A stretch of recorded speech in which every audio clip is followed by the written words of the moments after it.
नमस्कार, मनी गुरु की इस खास पेशकश में आप सभी का स्वागत है। मैं हूं स्वाति रायना। क्या म्यूचुअल फंड में एसआईपी की तारीख से ज्यादा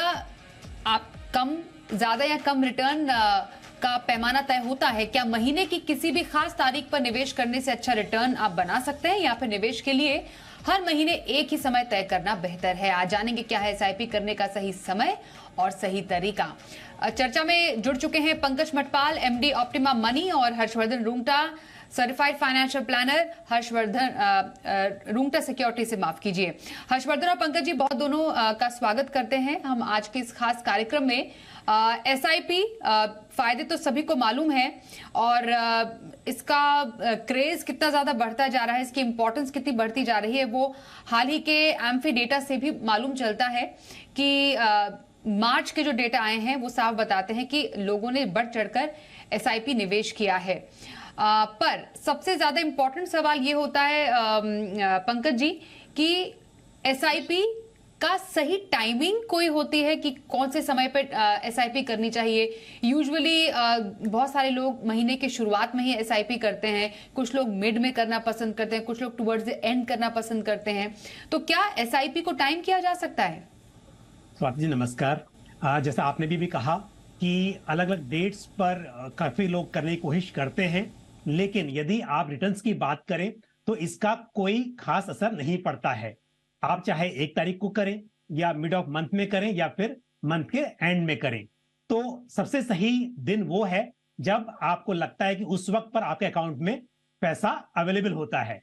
तो यदि आपकी सैलरी 1 तारीख को आती है तो आप 1 या 2 की तारीख रख लीजिए। यदि आपकी सैलरी थोड़ा सा बाद में आती है तो उस हिसाब से आप तय कर लीजिए, लेकिन इससे कोई फर्क नहीं पड़ता है कि आप कौन सा दिन चुन रहे हैं। और ये स्टडी भी प्रूव कर चुकी है कि अलग अलग डेट पर यदि देखा गया कि आपने मान लीजिए सेंसेक्स में इन्वेस्ट किया, इंडेक्स में इन्वेस्ट किया, तो भी कोई फर्क देखने को नहीं मिला। और इनफैक्ट हर्षवर्धन, जैसा कि पंकज जी भी बता रहे हैं कि ज्यादा फर्क नहीं पड़ता है। कुछ अगर हम डेटा को भी खंगाले, उनसे समझे, तो महीने की किसी भी तारीख से अगर आप एसआईपी करते हैं, लगभग आपको उतना ही रिटर्न जनरेट होगा जितना आप शायद किसी एक रेगुलर डेट पे करते। तो ये ट्रेंड से हम क्या समझें कि आप ये टाइम करने की कोशिश कर रहे हैं मार्केट की, जब मार्केट अच्छा होगा या मार्केट सही नहीं होगा उस हिसाब से हम एसआईपी को प्लान करते हैं। मतलब इसका कोई फायदा ही नहीं है ऐसे किसी स्ट्रैटेजी का, रादर देन आप एक डिसिप्लिन वे में एसआईपी करें। तो इनफैक्ट आप जो डेटा पॉइंट की बात कर रहे हैं, अगर हम उसी डेटा पॉइंट को रेफर करें, ये बेसिक सिंपल कॉन्सेप्ट है। अगर हम समझ रहे हैं कि एसआईपी हम करते क्यों हैं, तो 2 कारणों से एक इन्वेस्टर एसआईपी करते हैं। एक पहला कारण है कि कैश फ्लो उनको वैसे ही आता है, तो आपको हर महीने पैसे आते हैं, आपकी इनकम की, आपकी जो सैलरी है या जो इनकम आपको जनरेट होती है, आपको हर महीने आती है, तो आप उसे इन्वेस्ट भी हर महीने कर रहे हैं। दूसरा जो कारण होता है एसआईपी करने का, वो ये है कि मार्केट जो है बहुत वॉलेटाइल रहता है, वो कभी ऊपर कभी नीचे रहता है। हमें ये नहीं पता कि मार्केट जब हम इन्वेस्ट करेंगे उसके बाद क्या होगा, कि मार्केट गिरेगा कि मार्केट तुरंत बढ़ जाएगा। और ऐसे अगर हम लगातार कंटिन्यूस पीरियड में देखते रहे और मान लीजिए 8-10 साल का टाइम होराइजन लेते हैं, तो हमें ये पता नहीं होता कि मार्केट कब ऊपर जाएगा और कब नीचे। हम कैसे उसे टाइम करें कि कब हम पैसे लगाएं ताकि हमें नीचे का स्तर मिले, तो ये पॉसिबल नहीं होता। इसी के लिए हम एसआईपी करते हैं। अभी अगर हम ये आंकड़े देखें, अगर ये जो रिसर्च रिपोर्ट की हम बात करें, जो व्हाइट ओक की रिसर्च रिपोर्ट है, उस पर अगर हम बात करते हैं, तो ये अगर 10 साल का एक टाइम होराइजन लिया गया है और सेंसेक्स को इसका बेस बना के उसे इवेल्युएट किया गया है, वो ये कहते हैं कि अगर महीने की आप 1 तारीख को इन्वेस्ट कर रहे हैं या 10 तारीख को या 15 या 20, कोई भी महीने की तारीख में आप इन्वेस्ट करें और 10 साल तक आप इन्वेस्ट कर रहे हैं अगर, तो जो डिफरेंस इन रिटर्न है वो लगभग नेग्लिजिबल है। तो आप क्या करेंगे टाइम करके? सो आपके अकाउंट में मान लीजिए जब पैसे आते हैं, आप उसे इन्वेस्ट कर रहे हैं, लगातार 10 साल तक अगर आप करते रहते हैं, तो आप 1 तारीख को करें या 10 को करें या 15 या 20 को, इतना फर्क नहीं पड़ता। और अगर हम बात करें टाइमिंग करने की, तो पहले तो ये सवाल हमें अपने आप से पूछना होगा, क्या हम मार्केट को टाइम कर सकते हैं? तो वो करना इम्पॉसिबल है, तो क्यों हम इस दिशा में जाएं और क्यों ना हम सिंपली एक कैश फ्लो बेसिस पे समझे कि जब हमें अकाउंट में पैसे आते हैं, हमें सैलरी जो भी दिन पे क्रेडिट होती है, उसके 1 या 2 दिन के बाद आप उसे एसआईपी कर लीजिए, ताकि आपको मार्केट टाइमिंग का जो इशू है वो आपके रहेगा ही नहीं।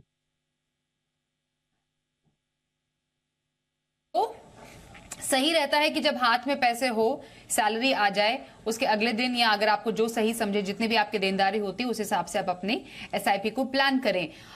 इसमें एक और पहलू ये है पंकज जी समझना कि एसआईपी भी अलग अलग किस्म की होती है। आप मोस्टली तो हम मंथली एसआईपीज करते हैं, कुछ लोग वीकली एक्सपायरी भी करते हैं, एसआईपी करते हैं और डेली एसआईपीज भी होती हैं।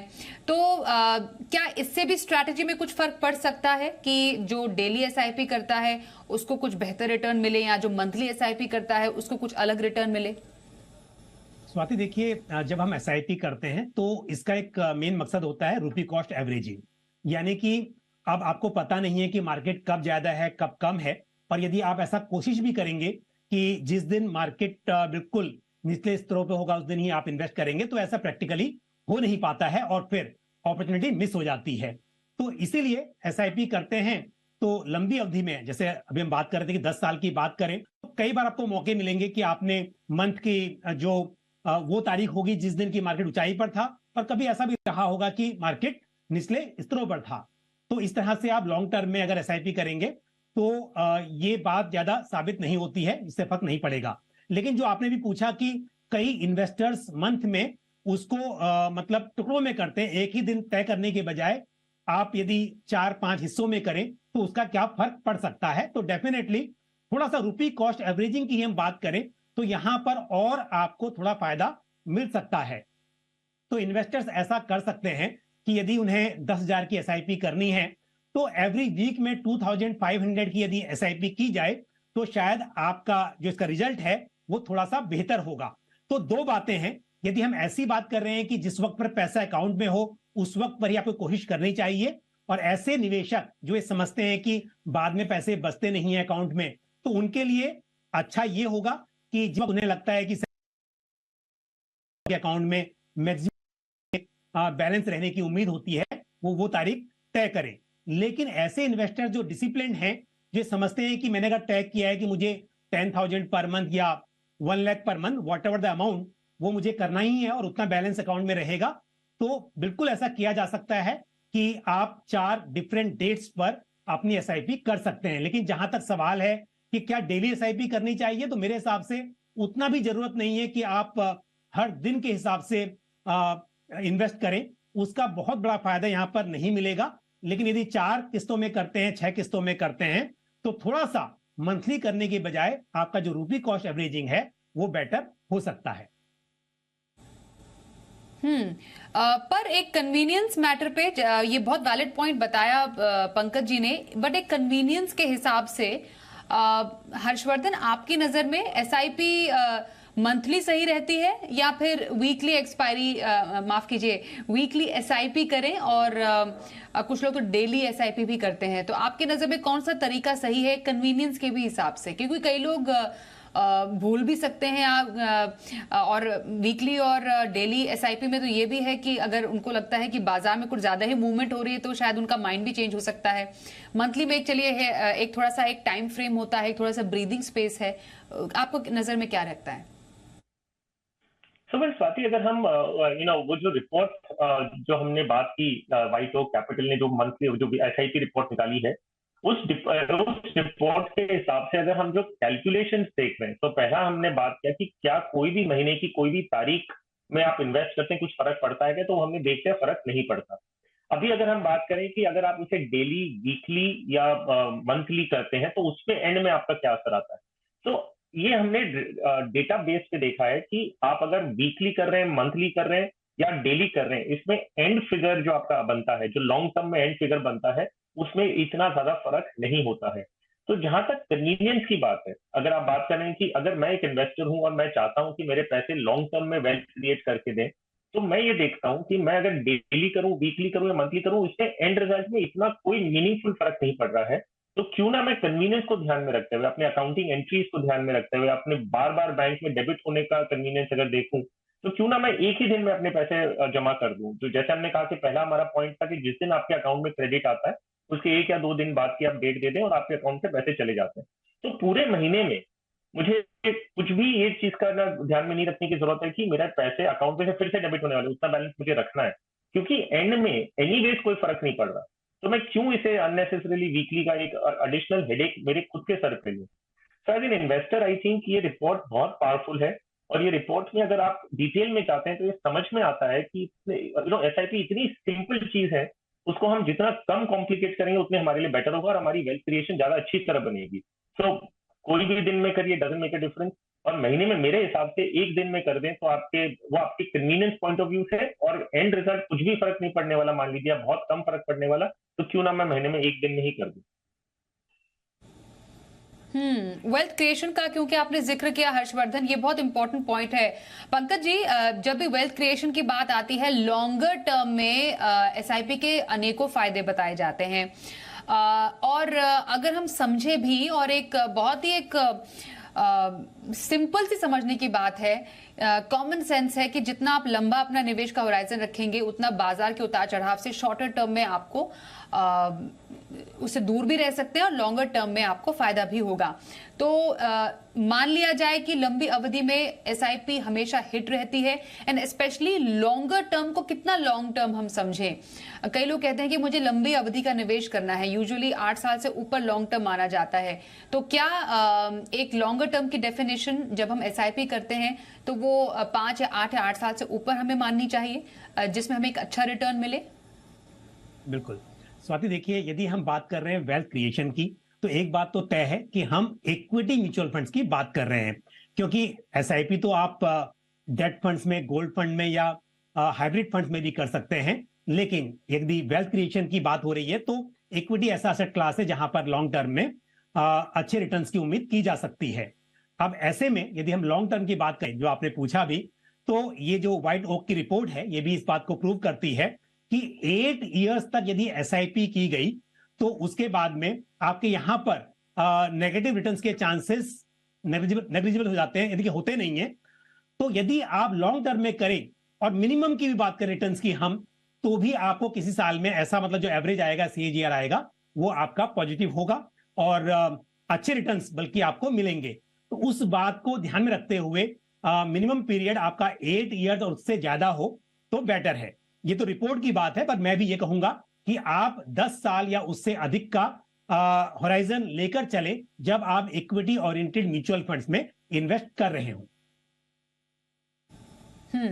एब्सोल्युटली। और आंकड़ों से, डेटा से समझ में आता है हर्षवर्धन कि नेगेटिव रिटर्न के चांसेस जो हैं 8 साल के बाद नेग्लिजिबल हो जाते हैं। अगर आप लंबा एक निवेश का होराइजन रखते हैं, 3 और 5 साल में तो हमें फिर भी मिनिमम रिटर्न में नेगेटिव नंबर देखने को मिले, पर लॉन्गर टर्म में जैसा ही 8 साल के ऊपर आपका होराइजन जाता है, लंबी अवधि का आप निवेश करते हैं, एसआईपी करते हैं, तो वो जो नेगेटिव था वो भी पॉजिटिव में आ जाता है। मतलब कम से कम आप नेगेटिव तो में नहीं रहेंगे, कुछ आपका मुनाफा जरूर आएगा आपके हाथ में। हर्षवर्धन, अगर देखिए इन्वेस्टर के अगर हम माइंडसेट समझें, जब वो इक्विटी में इन्वेस्ट करते हैं तो नेचुरली हम ये समझते हैं कि लॉस भी हो सकता है। तो एक इन्वेस्टर हमेशा अपने माइंड में ये उनको कंसर्न होता है कि मेरे लॉस होने का क्या चांसेस है। सो अगर ये सवाल आपके मन में आता है तो ये जो डेटा पॉइंट है ये बहुत इंपॉर्टेंट है। लॉस होने के चांसेस इस डेटा पॉइंट के हिसाब से ये है कि अगर आपने लगातार एसआईपी हर महीने 8 साल तक करते गए तो जो लॉस होने की प्रोबेबिलिटी है वो ऑलमोस्ट जीरो हो जाती है after a break even point of 8 years. तो अगर 8 साल के ऊपर आपका एसआईपी का टेन्योर है तो पहले सवाल का आपको जवाब मिल जाता है कि मेरे लॉस होने का चांसेस क्या है। तो उसका जवाब ये है कि लॉस होने के चांसेस जो है वो आपके ऑलमोस्ट नेग्लिजिबल हो जाते हैं।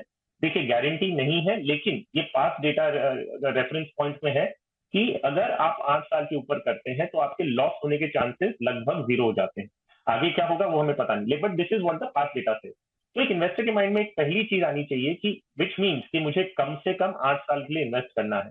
तो हम लॉन्ग टर्म की बात करते हैं, इक्विटी लॉन्ग टर्म में अच्छा है, तो लॉन्ग टर्म क्या है वो ये रिपोर्ट है बहुत अच्छी तरह डिफाइन कर दिया कि आपका मिनिमम टाइम होराइजन अगर आप 8 साल रखते हैं या मान लीजिए 10 साल रखते हैं तो एक चीज आपको एक कंफर्ट पॉइंट मिल सकता है कि शायद आपका लॉस होने का चांसेस नहीं है।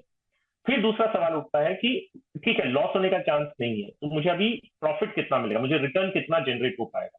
तो ये रिपोर्ट आगे जाते हुए ये भी कहती है कि मीडियन रिटर्न जो एक इन्वेस्टर को मिला है, तो मैक्सिमम रिटर्न भी मिलता है बहुत अच्छा, इसकी आपकी स्कीम ने बहुत अच्छा किया, या हाईएस्ट रिटर्न लोएस्ट रिटर्न होता है, एक मीडियन रिटर्न अगर हम देखें तो करीबन अराउंड 14% आसपास आता है। तो आप एक एस्टिमेट करते हैं, तो दो सवालों का जवाब एक इन्वेस्टर को मिल गया। मेरे लॉस होने के चांसेस क्या है? अगर आप 8 साल के ऊपर रहते हैं तो शायद आपका लॉस होने का चांसेस ऑलमोस्ट नेग्लिजिबल है। एस्टिमेटेड रिटर्न कितना मिल सकता है मुझे, वो एक एस्टिमेशन दे दिया है and it is a very long data, 26 साल के डेटा को उन्होंने एनालाइज करके बताया है, so it is a reasonably good data to believe.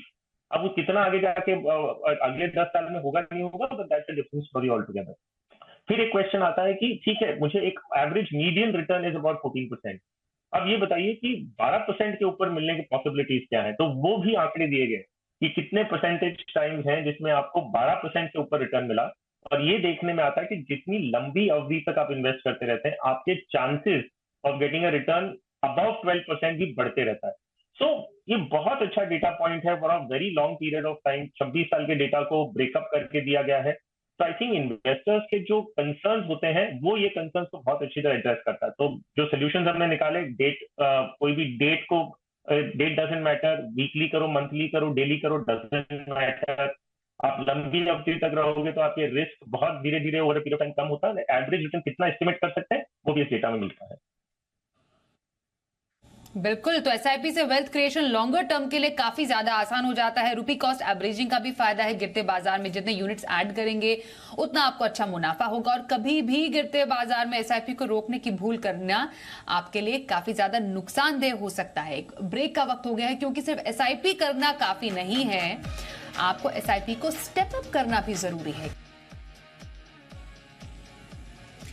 तो कर रहे हैं खास चर्चा हम अपने दोनों खास एक्सपर्ट से, पंकज मटपाल, हर्षवर्धन रूंगटा। एसआईपी के तमाम फायदे हम आज समझ रहे हैं, और सबसे इंपॉर्टेंट है वो ये कि हमने ये समझ लिया कि एसआईपी कब करनी चाहिए, या अलग अलग तारीख पर एसआईपी करने का क्या कोई अलग इम्पैक्ट होता है कि नहीं होता है, ये हमने समझ लिया। और जितनी लंबी टाइम के लिए आप एसआईपी करेंगे उतना आपके लिए फायदेमंद होगा, इस पर चर्चा रहेगी। लेकिन एक बहुत इंपॉर्टेंट फैक्ट ये है कि आप एसआईपी की रकम निश्चित तो कर देते हैं, लेकिन जिंदगी भर वही वैसी एसआईपी आपको नहीं चलानी है, उसमें आपको एडिशन भी करना है। और कई जो दर्शक है हमें जब सवाल भेजते हैं वो कहते हैं कि हमने 5,000 के 8,000 की एसआईपी की अगले 15 साल के लिए, लेकिन कहीं ये मेंशन नहीं होता है कि वो क्या एसआईपी को आगे बढ़ाएंगे भी कि नहीं बढ़ाएंगे। इसलिए एसआईपी को स्टेप अप करना, पंकज जी, क्यों जरूरी, और लगभग कितने से एसआईपी एनुअली स्टेप अप करनी चाहिए, मतलब बढ़ानी चाहिए, क्या है इसके फायदे? बिल्कुल स्वाति, देखिए ये बहुत जरूरी है, क्योंकि जब आप शुरुआत करते हैं उस वक्त जो भी आपके लिए पॉसिबल है उस अमाउंट से आप स्टार्ट कर सकते हैं। लेकिन जब हम बात करते हैं 10 साल 20 साल की, तो ये बात तय है कि इतनी बड़ी, इतनी लंबी अवधि में आपकी जो इनकम है, चाहे वो सैलरी हो, बिजनेस हो, कुछ भी हो, उम्मीद की जा सकती है कि आपकी आमदनी बढ़ेगी। तो इस हिसाब से यदि हम बात करें तो हर साल आप अपनी एसआईपी की राशि को बढ़ा सकते हैं। दूसरी बात यह भी है कि इन्फ्लेशन की वजह से समय के साथ पैसे की वैल्यू कम होती जाती है। तो शुरुआत में जब आप सोचते हैं कि मुझे 1 करोड़ रुपए इकट्ठा करना है, तब आपको वो काफी बड़ा लगता है। लेकिन 20 साल के बाद की बात करें तो आज के 1 करोड़ रुपए की जो वैल्यू है वो 20 साल के बाद नहीं रहेगी। तो इसके लिए स्टेप अप करना बहुत ही सही तरीका है। और मैं एक बात बताऊंगा आपको, यदि आप 12% का CAGR एज्यूम करते हैं और मान लीजिए 10,000 रुपीज पर मंथ इन्वेस्ट करते हैं, तो 20 इयर्स में करीब 91 लाख रुपीज आपके इकट्ठा हो सकते हैं। लेकिन वहीं यदि आप 10% से स्टेप अप करें, हर साल अपनी एसआईपी की राशि को 10% से बढ़ाते रहें।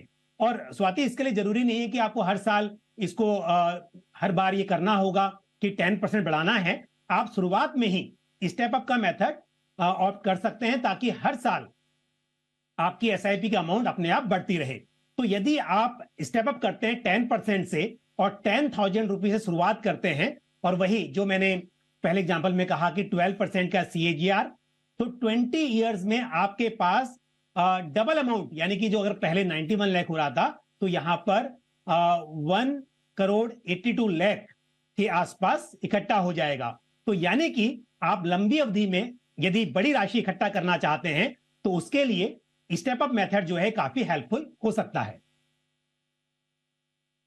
बिल्कुल हर्षवर्धन, कई बार हम कुछ ऐसे सवाल भी देखते हैं, क्योंकि बहुत ही रियल एग्जांपल्स है, इसलिए उनको कोट करना काफी आसान है हमारे लिए। कई बार लोग इतनी अनरियलिस्टिक गोल बना लेते हैं कि हमें 5 साल में 1 करोड़ रुपए चाहिए रिटायरमेंट के लिए या 10 साल में 2 करोड़ रुपए चाहिए, और जो उनकी एसआईपी होती है वो उस गोल तक पहुंचने के लिए नाकाफी होती है। ऐसे केस में जो स्टेप अप एसआईपी का प्लान है वो कैसा होना चाहिए, क्योंकि एनुअली भी अगर एक कुछ रकम बढ़ाए तो फिर भी एक अनरियलिस्टिक टारगेट को अचीव करने के लिए स्टेप अप एसआईपी का फॉर्मूला कैसे तय करना चाहिए? देखिए साथी, आप है ना एक एसेंशियली आप ये एस्टिमेट कर सकते हैं कि हर साल मैं अपनी एसआईपी 10% से बढ़ाऊंगा। अगर आप और ज्यादा एम्बिशियस और आपको लगता है कि आपकी इनकम आपके आगे जाते हुए बढ़ सकती है तो आप 20% तक भी कर सकते हैं। लेकिन पहले मोस्ट इंपॉर्टेंट चीज है कि आपका इंटेंट होना चाहिए। मोस्ट ऑफ द इन्वेस्टर्स हम देखते हैं कि वो एसआईपी शुरू करते हैं और उनके मन में कभी आता ही नहीं है कि मुझे आगे जाके बढ़ाना है। ठीक है, अगले साल फिर अगर उन्हें किसी ने नच किया, मान लीजिए उनके म्यूचुअल फंड डिस्ट्रीब्यूटर ने उनसे पूछा कि क्या आपको बढ़ाना है, तब उनके ऐसे होता है कि ठीक है मुझे बढ़ाना है। लेकिन हर एक इन्वेस्टर के लिए मैं कहूंगा कि आप जब शुरुआत करें, हालांकि आपको मालूम है कि आप जितना अमाउंट आज कर रहे हैं उससे आपका लक्ष्य मान लो पूरा हो जाता है। आपने एक एस्टिमेट किया और ऐसा लगता है कि मुझे जितने पैसे चाहिए वो हो जाएंगे, लेकिन आपकी आमदनी बढ़ने वाली है और इन्फ्लेशन भी बढ़ते रहने वाला है। आपने शुरुआत में कहा स्वाति कि जो टारगेट हम सोच के चलते हैं वो टारगेट इन्फ्लेशन को ध्यान में रखते हुए आगे जाते हुए काफी नहीं होगा। तो क्यों ना हम, जैसे हमारी आय बढ़ती, जैसे हमारी इनकम बढ़ रही, मान लीजिए 10% से बढ़ती है, तो उतना ही मैं अपनी इन्वेस्टमेंट भी अगर 10% से बढ़ाते रहूंगा तो आपका जो कंपाउंडिंग इफेक्ट है वो इतना ज्यादा हो जाता है कि आप बहुत कंफर्टेबली अपने टारगेट पूरे कर सकते हैं। अगर किसी ने बहुत अग्रेसिव टारगेट रख रखा है, जैसे आपने कहा कि 1 करोड़ रुपए 5 साल में चाहिए, तो मोस्ट सर्टेनली उतना पैसा आप आज से नहीं इन्वेस्ट करेंगे। तो क्या कर सकते हैं कि एक मन में इरादा बनाइए कि मुझे हर साल अपने इन्वेस्टमेंट्स को रिव्यू करना है और अगर बढ़ा सकूंगा तो उसे बढ़ाना है। और एक और, जैसे पंकज ने कहा कि आपको ये मैन्युअली करने की जरूरत नहीं है। म्यूचुअल फंड में ऑप्शन होता है कि आप स्टेप अप एसआईपी का ऑप्शन पहले से ले सकते हैं और उसमें डिफाइन कर सकते हैं कि हर साल मुझे कितनी एसआईपी बढ़ानी है। तो आपको अपने आप से कुछ नहीं करना है, ऑटोमेटिकली वो अमाउंट बढ़ जाएगा और उतना आपके अकाउंट से डेबिट होने लग जाएगा। अगर आप कंफर्टेबल नहीं है तो उस समय जब बढ़ जाती है तो आप उसे कैंसिल करके उसे अमाउंट वापस रिड्यूस कर सकते हैं। मोस्ट इंपॉर्टेंट फैक्टर ये है कंपाउंडिंग। ये कंपाउंडिंग का बेनिफिट आपको लेना है तो जितना जल्दी हो शुरू करें, अमाउंट को रेगुलरली बढ़ाते रहें और सही प्रोडक्ट में इन्वेस्ट करें, तब जाके जो वेल्थ आप क्रिएट कर पाएंगे वो उसका एक बहुत सिंपल फॉर्मूला, हम जबरदस्ती इतना कॉम्प्लिकेट करते हैं बट एसआईपी एक सिंपल फॉर्मूला है आपकी वेल्थ क्रिएशन जर्नी के लिए। और उसमें इग्नोरेंस इज बेस्ट। आप जितना उसमें जाएंगे कि किस महीने की तारीख में करूं, कब करूं, इतना नहीं करेंगे तो उससे बेटर रहेगा कि आप एकदम सिंपल रखें और अपनी एसआईपी को एक फिक्स डेट पे जाने दीजिए, तो लॉन्ग टर्म में आपको वेल्थ क्रिएट होगा ही होगा। ओके, तो SIP keep it simple. Very quickly, बिल्कुल शो के अंत में पहुंच चुके हैं। पंकज जी, आपके पसंदीदा कुछ funds long term wealth creation के लिए थ्रू एसआईपी कौन से रहेंगे? ICICI prudential multi cap fund, ये मल्टी कैप कैटेगरी में अच्छा फंड रहेगा। Parag Parikh flexi cap fund, Motilal Oswal mid cap fund, HDFC multi cap fund और साथ ही Canara Robeco small cap fund. तो मैंने सब large cap, mid cap, flexi cap और मल्टी कैप सभी तरह के फंड्स यहां पर सजेस्ट किए हैं। ओके, तो एक डाइवर्स पोर्टफोलियो पंकज जी की तरफ से लॉन्ग टर्म वेल्थ क्रिएशन के लिए एसआईपी इन्वेस्टमेंट के लिए ICICI Pru multi cap fund, Parag Parikh flexi cap, फिर मिड कैप से मोतीलाल ओसवाल का फंड, मल्टी कैप कैटेगरी से निपॉन इंडिया का फंड और स्मॉल कैप से एक्सिस फंड। हर्षवर्धन, आपकी नजर में कौन से फंड्स अच्छे लॉन्ग टर्म के लिए for wealth creation through SIP? मैं भी अलग कैटेगरीज के फंड देख के एक पोर्टफोलियो बनाने की सलाह दूंगा। तो ABSL Nifty 50 equal weight index fund, ये बेसिकली निफ्टी 50 की कंपनीज में इन्वेस्ट करता है equally, so 2% across all 50 companies. ICICI Pru multi cap, of course because large mid and small cap में मैंडेटरी एलोकेशन है और बाकी फंड मैनेजर 25% ईच और 25% का fund manager takes a. Parag Parikh flexi cap because it's a value oriented flexi cap investment philosophy with an international exposure, तो आपको एक अच्छा मिक्स और ब्लेंड मिल जाता है। व्हाइट ओक कैपिटल का mid cap fund and Tata multi asset opportunity fund, तो इसमें आपको कमोडिटीज भी थोड़ा आपके पोर्टफोलियो में आ जाती है। तो debt, equity and gold combination में मल्टी एसेट अपॉर्चुनिटीज फंड है, which is from the Tata mutual fund. Okay, तो आज हुई चर्चा एसआईपी पर। धन्यवाद करेंगे पंकज जी और हर्षवर्धन, आप दोनों का ही हमारे साथ इस खास चर्चा में शामिल होने के लिए।